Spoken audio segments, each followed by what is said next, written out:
As the 1990s progressed, NASCAR found itself in a booming period of popularity. Races were competitive, ratings were high, and promotional deals were on the rise. NASCAR was being shown everywhere across the country of the United States, and the drivers became national celebrities themselves. And one of these drivers was a grizzled veteran, Terry Labonte. Labonte had made a name for himself in the late 70s when he started driving in the Cup Series, and across the 1980s, he consistently became a threat to win races week in and week out. But he didn't actually win many races. Although he did win the 1984 Series Championship, he usually only got 1 to 2 wins per season and was shown as a consistent threat to probably finish inside the top 5 in every given week. But as the 90s came around, Terry started to struggle a little bit, going winless for 4 seasons in a row, driving for multiple teams, including a reunion with his former team that he won his first championship with, and it looked like he was having a slump. However, after signing with Hendrick Motorsports in 1994, Terry went back on a tear, getting back-to-back 3-win seasons in 1994 and 1995 to finish inside the top 10 points, following it up with 1996, where he got 2 wins and beat Jeff Gordon's 9.5 average finish with an 8.2 himself to snag the series championship by 37 points, despite only winning 2 races to Gordon's 10. This also coincided with the rise of his younger brother Bobby going into NASCAR's top ranks with Joe Gibbs Racing and originally Bill Davis Racing. Bobby had just started to finally get his first career wins and seemed to be challenging Terry as who would be the superior brother. But regardless of who was the better brother, the two of them left a lasting impact on the sport. Bobby's fierceness and Terry's tenacity, as well as his charm, made everyone in the audience seem to like both of them, especially Terry.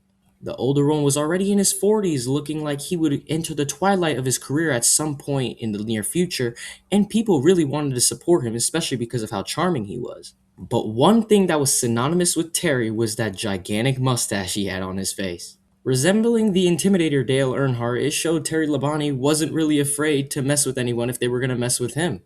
It made him seem like a fun-loving grandpa sort of with that funny mustache, and it seemed to follow him everywhere he went. But seeing how Terry decided to dip after his second championship across 1997 and 1998, he only got 2 wins at Talladega and Richmond across those 2 seasons and did not rack more than 8 top fives in any given season and fell outside the top 5 in points. This would warrant a change which would shock the NASCAR community and Terry Labonte's career itself. In 1999, Terry would reveal to the world that he had shaved his amazing mustache. Suddenly, that fun-loving yet serious grandpa look he had with the mustache was gone. Now Terry was clean cut and he looked professional. Looked like he wasn't going to give a damn about what happened. Although he basically didn't, he had that same feeling with the mustache. Now it felt more professional, more rigid, like there wasn't as much emotion. Perhaps it was to feel more professional because maybe his son Justin started making his first Busch Series starts.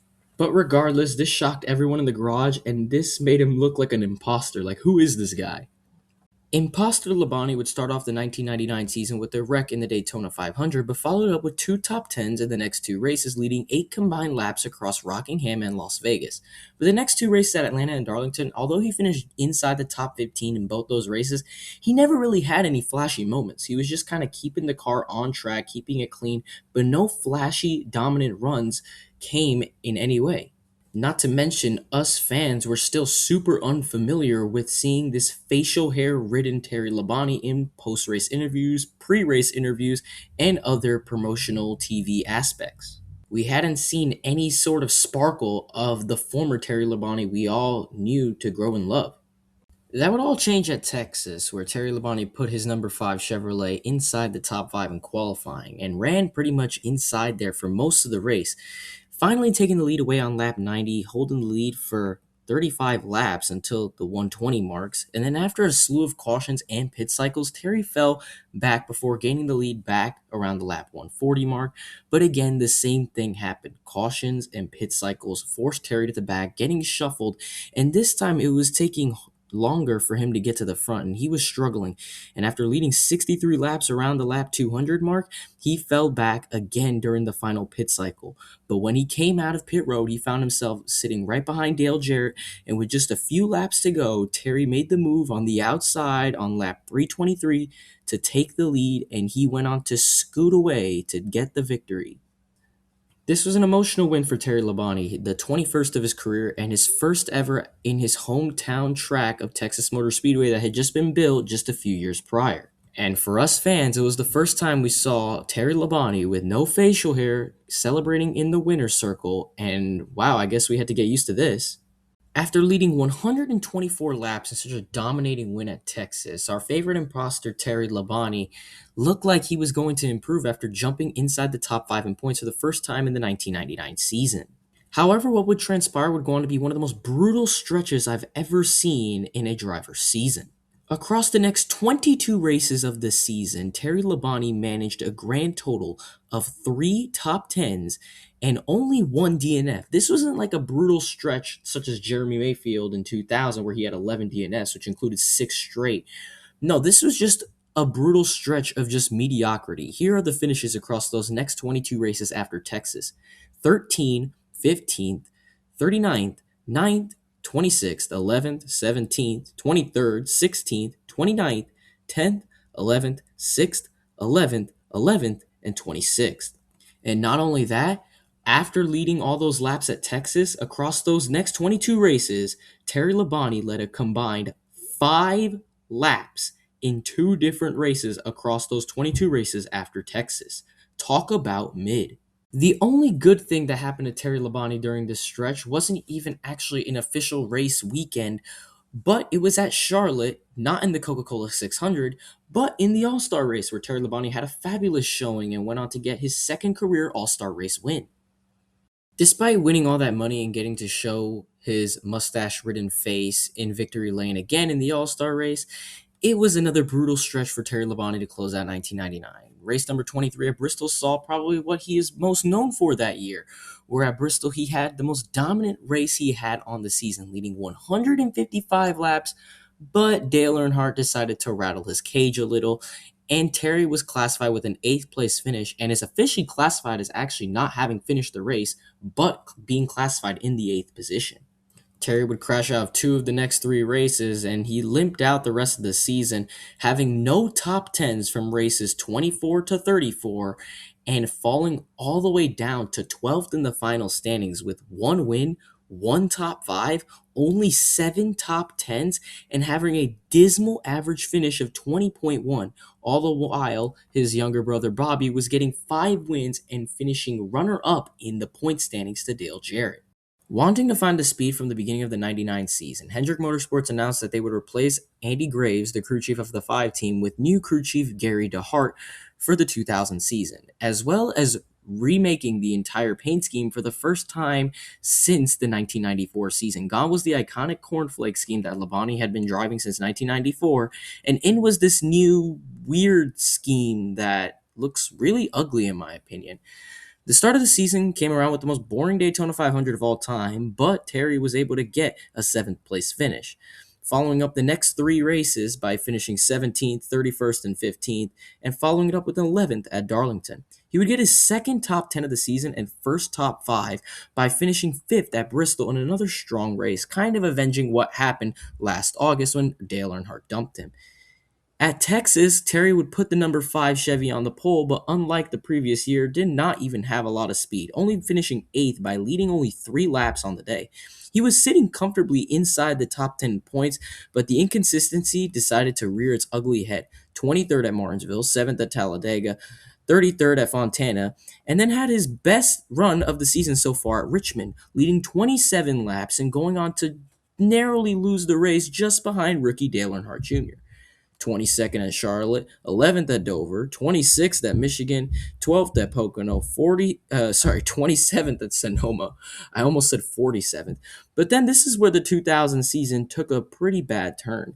At Daytona, while running in the big pack, Terry Labonte would be involved in the big one and would suffer some serious injuries. Bruised ribs and a now broken leg and foot caused Terry Labonte to have some serious injuries after wrecking out of the Pepsi 400. He was already known for driving with injuries as he was able to win races before. He actually won a race the previous year driving on a messed up shoulder. He would come for the next race at Loudon, but unfortunately would last 5 laps before a pretty gnarly wreck caused his injuries to get aggravated, and that included getting a new inner ear injury after that Loudon race. And although he was able to finish 11th at Pocono, those injuries aggravated him too much. And after 655 consecutive starts in the NASCAR Winston Cup Series up to that point, he had to sit out the next two races to allow his body to heal, allowing Todd Bodine and Ron Hornaday Jr. to drive the 5 car in relief for those next two races. After the Pocono race, Terry had been sitting 13th in the standings and dropped 7 spots when he came back for race number 22 at Michigan. But after Pocono and the final 13 races of the season, Terry did not get back to form, only scoring one top 10 in those final 13 races, being a 5th place finish at Talladega. And he led 4 laps in that race, which were the only laps he had led since the 27 laps he had led in the first Richmond race. He would end the season on an abysmal note, only ending the season winless, 3 top 5s, 6 top 10s, a pole, 34 laps led, down from the 351 from the previous year, having an average finish of 19.1 and finishing 17th in the standings. And yes, he did miss those 2 races because of the injuries he had across the mid portion of the season, but it looked like Father Time was catching up, and imposter Labonte wasn't look like he was going to do much better, as his younger brother Bobby had just destroyed everyone in the championship fight, getting 4 wins and 24 top 10s and having an average finish of 7.4. All right, so I'm pretty sure we all know the underlying issue. It wasn't lack of chemistry with the crew chief. It wasn't the wrong paint scheme. We all know the real reason. Terry, I don't want to sound mean, but hey, for 2 years you tried this look without the mustache. You've had relatively little success. You've been very inconsistent, but hey, just I'm telling you, grow the mustache back out the way it used to be, and you'll have the same success like you had before the '99 season. You'll get wins. Maybe you'll battle for another championship, even though you're in your 40s. Hey, Dale Jarrett just won a championship while he was in the 40s in '99. Like, seriously, who is this imposter in all these commercials? This does not look like the Terry Labonte we all grew up to love. Please just grow it back. Oh my goodness, I guess he's doubling down on it.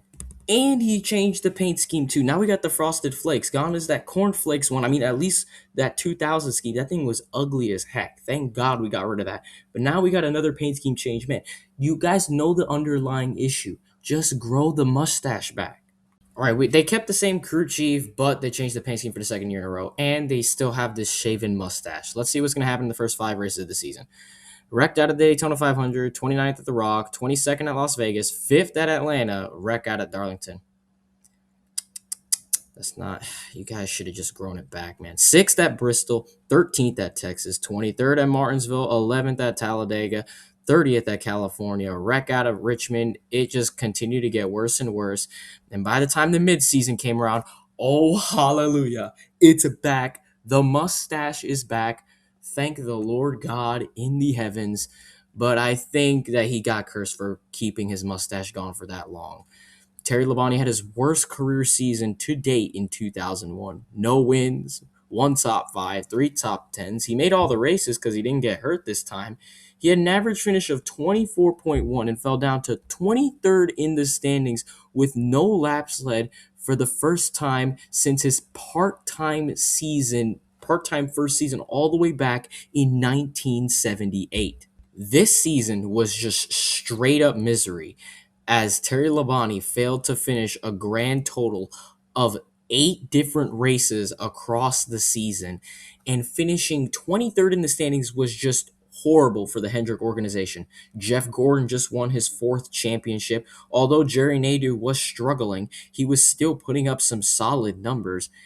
This was just pretty bad. And now with the 4th car opening up in 2002, Terry really needed to step up. But hey, the mustache was back.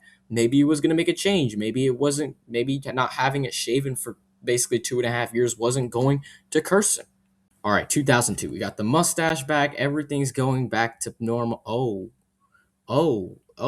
1 top 5, 4 top 10. Oh, it's literally just a carbon copy of 01. 22.9 average. Fell to 24th in points.